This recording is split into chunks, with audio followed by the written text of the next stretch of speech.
What's up guys, Johnny here, and in today's video we are going to go over Apple Hospitality REIT, how they have gone up 35%, and some dividend history as well as some basic information on Robinhood. And it all starts right now. All I ask is that you smash that like button. Okay, so Apple Hospitality REIT. Now for all of you who don't know, this is a great way to make some passive income through dividends. Now, a REIT is a real estate investment trust which has to legally pay out its shareholders 90% of its profits.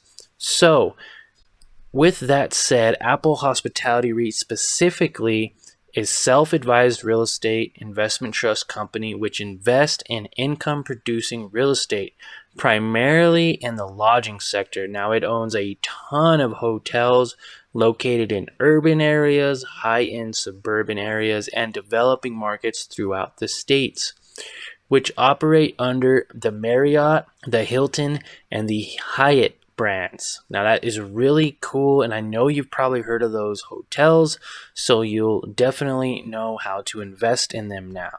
And it's an easy way to start investing in hotels because it's a stock that you own. You take 90% of their profits and you don't have to worry about huge down payments or running and operating a hotel.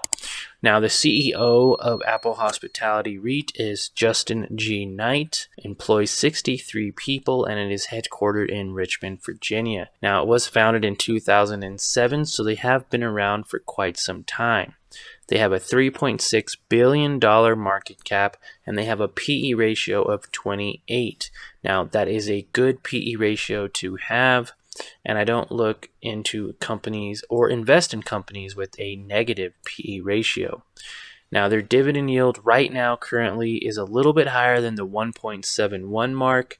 Now, this company used to be a $20 company, just shy of $20. Now, the dividend yield on here says 1.71%, but it's actually a little bit over 5%. Now, that is pretty great, and we will go over the dividend history in just a moment. This is a monthly paying stock, so you do get a dividend every single month. Now, the average volume is 1.57 million in average volume, and the volume today was significantly higher at 2.8 million volume. Now, 78% of analysts out of 9 ratings are saying that it is a buy, 22% are saying it's a hold, and there is 0 for sell. Now, their earnings per share right around 48, I believe, and we will double check that in the Webull app. Moving on, let's go to the dividend history real quick. Now, as of right now, their ex-dividend date was on September 1st, 2022, and they have a dividend yield of 5.38%. They have an annual dividend rate of 84 cents at the moment, and they're saying that the PE ratio is 27.65, so just slightly different than what Robinhood was saying. Now, what's great about this company is pre-pandemic, it was actually doing very well, $18, $19 a share price, almost $20 a share price, and paying out 10 cents every single month consistently every single month.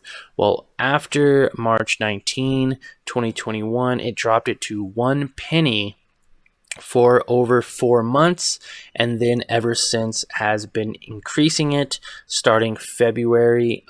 Actually starting in March of 2022, it raised it to 5 cents, and just now this month in September, they have raised their dividend payout every month to 7 cents. Now, you'll see this payment in September 15th, which is the payment date.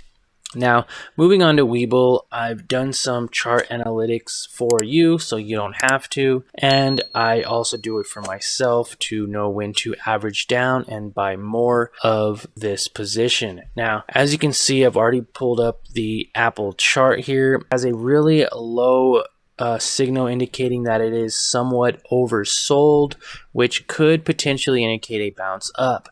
Now, I'd like to go over the risk and reward segment of this to give every viewer of mine a visual on the risk and reward scenario, because no one can predict when the market will go up or down, but we can definitely educate ourselves to know when to cut our losses or average down, right? So if you were to get in at the 1350 mark, and you got up to the 1338 mark, that is a 35% profit about 9 months. So 35% in 9 months isn't too bad of appreciation, as well as getting 10 cents every month. Now the potential here, let's go over here.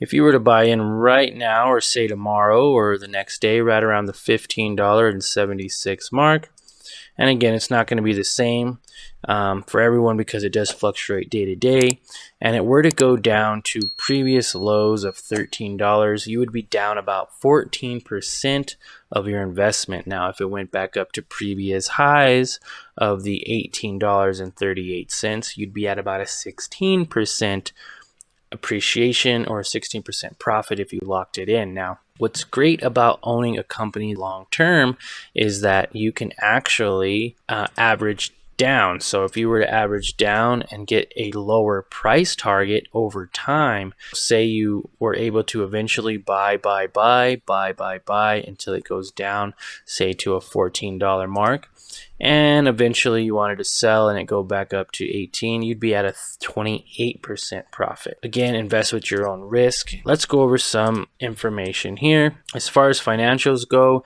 they have been beating their earnings per share the last couple quarters. This recently EPS for Q2 was 0.29, and this is saying their earnings per share is 0.23 for Q3. Net income is $54.84 million with a revenue of $0.33 billion. 9 analysts are also saying it is a buy rating. 44% are saying it's a strong buy. 33% are saying it's a buy. And 22% are saying it's a hold. Now, no one is saying it's underperformed or to sell. And the lowest analyst price target is $17. The highest is actually $23.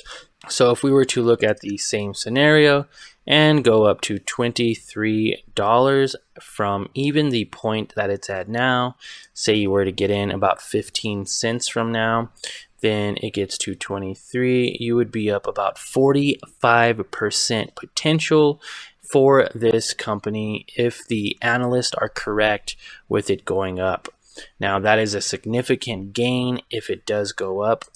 And that's why I like to do these videos, because there is thousands and thousands of stocks out there, and there might be some videos you have never heard of or even thought about investing in.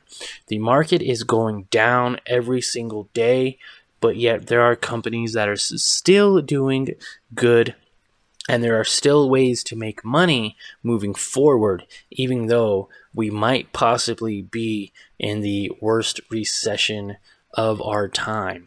But that is for another video. So if you liked this, smash the like button and subscribe if you haven't already. And don't forget to check out some of my other videos that will be on the screen after this. Thanks and have a great day.